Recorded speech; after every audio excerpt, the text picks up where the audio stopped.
Hi, loves. Maya is here, and we are continuing and actually almost finishing up our conversation on feminine communication mastery.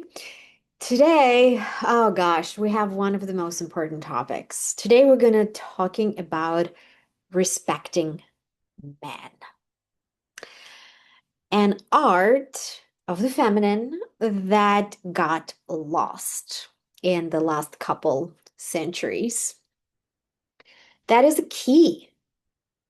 The same as men trigger us with their wishy-washiness and not having clarity and not providing us containment, right? Not letting us feel that they got us. The same for them, disrespect is triggering.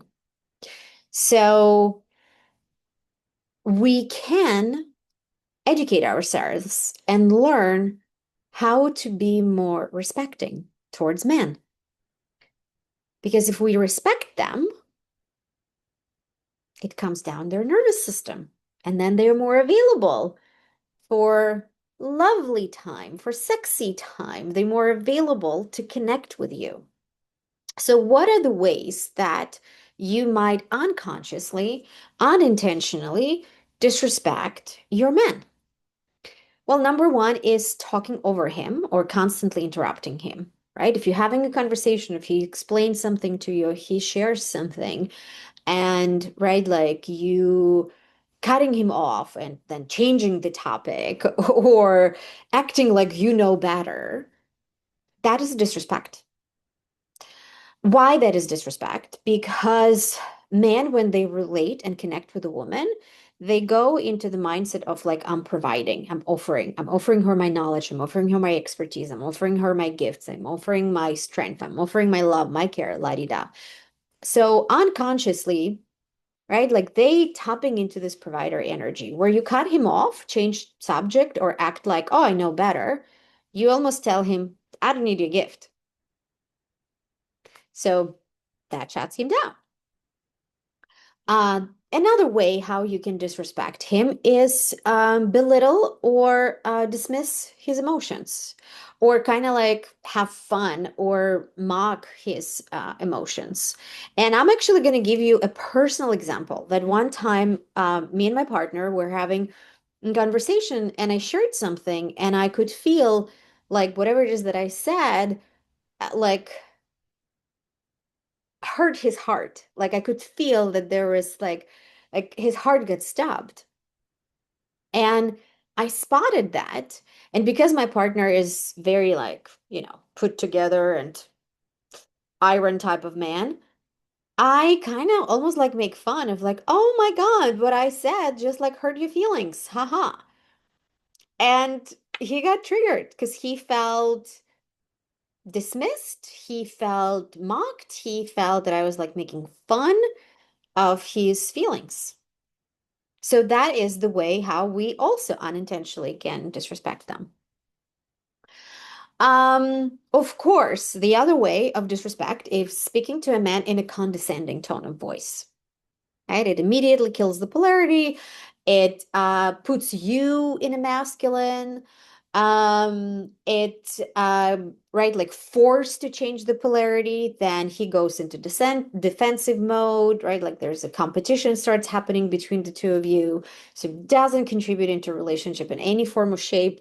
And right, like you don't want to have a project, you want to have a partner. So the moment you want to start talking in a condescending tone of voice to your partner, that's a red flag that there are things that you actually need to pause. You need to take care of your emotions. You need to process your emotions. You need to release your emotions. And then you need to get to the bottom of what are needs that are not being met by your partner.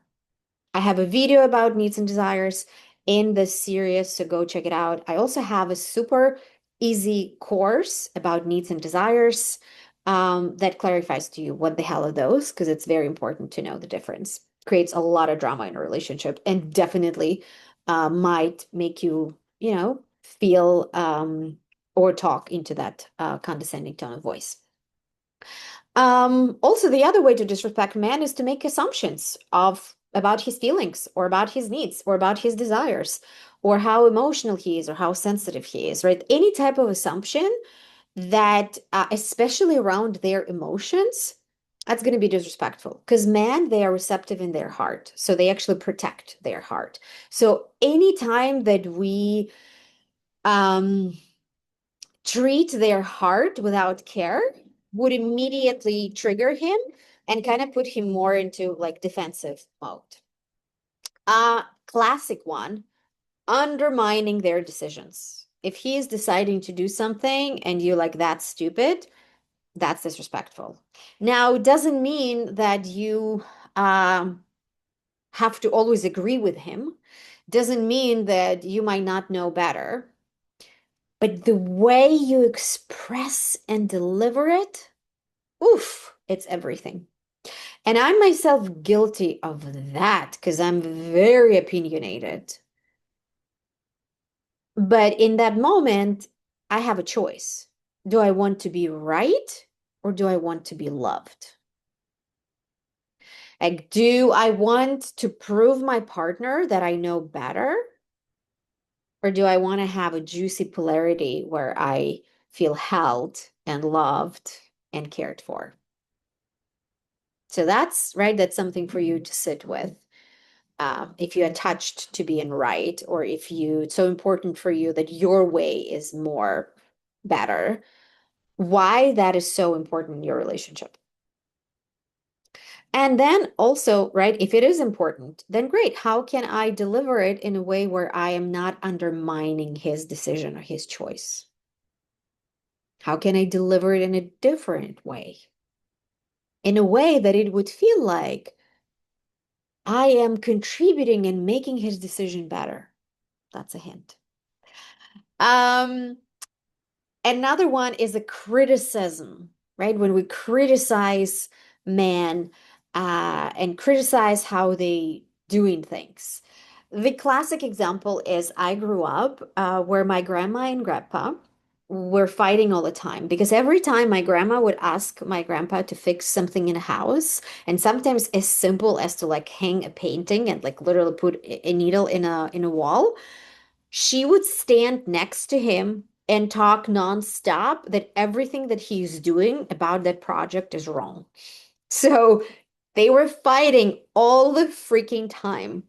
And I cannot remember them like hugging each other or being affectionate with each other ever. Like, I cannot remember it.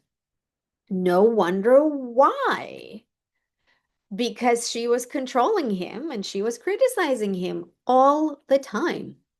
So, a form of controlling, if you're asking men to do something for you and then control how he does it, then don't ask him because that's emasculating and that's disrespectful. And that absolutely, it's the fastest way to kill the heiress in your relationship. Another way to disrespect a man is blame or shame him, especially for things that he has no control over.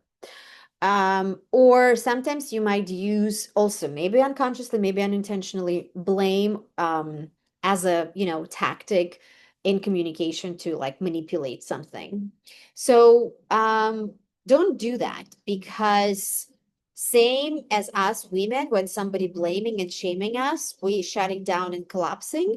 The same way they shutting down and collapsing. Because again, remember, they wired to provide and contribute. So if you blame them that something that they didn't go well, it immediately shut them down. And then they don't want to try, like they don't want to do something again. Because it's like, I don't want to like, like I don't want to get blamed again for something.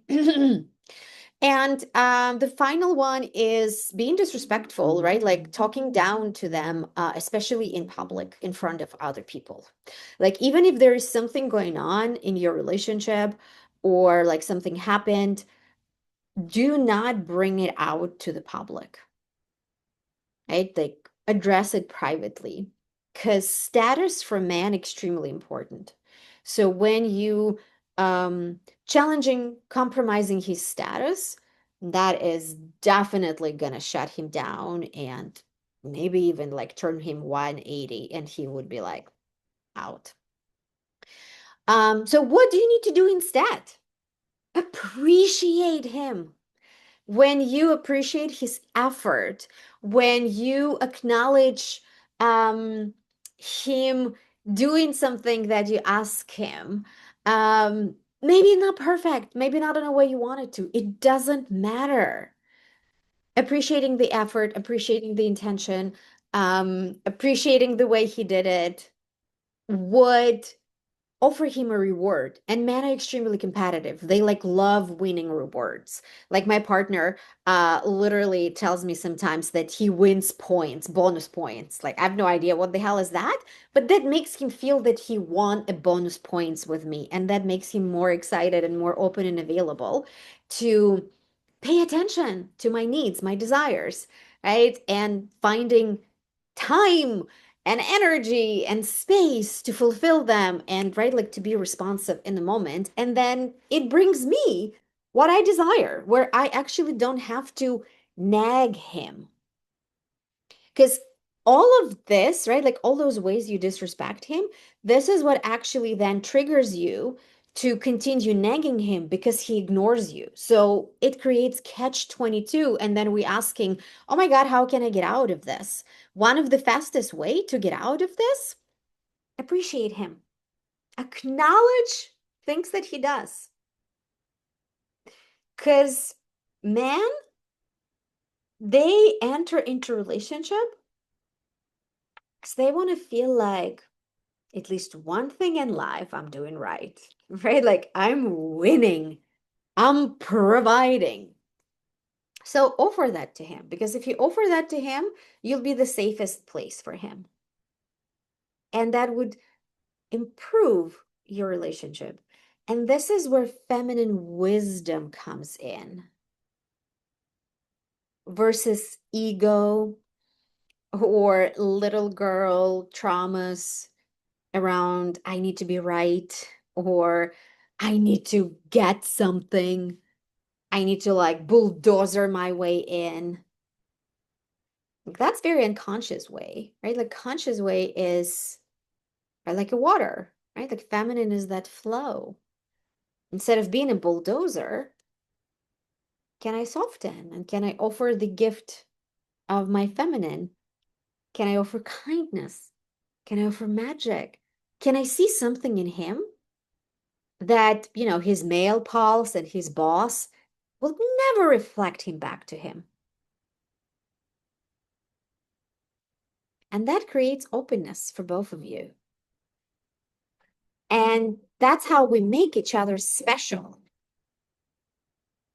And the more you acknowledge him, the more he hopefully starts acknowledging you as well.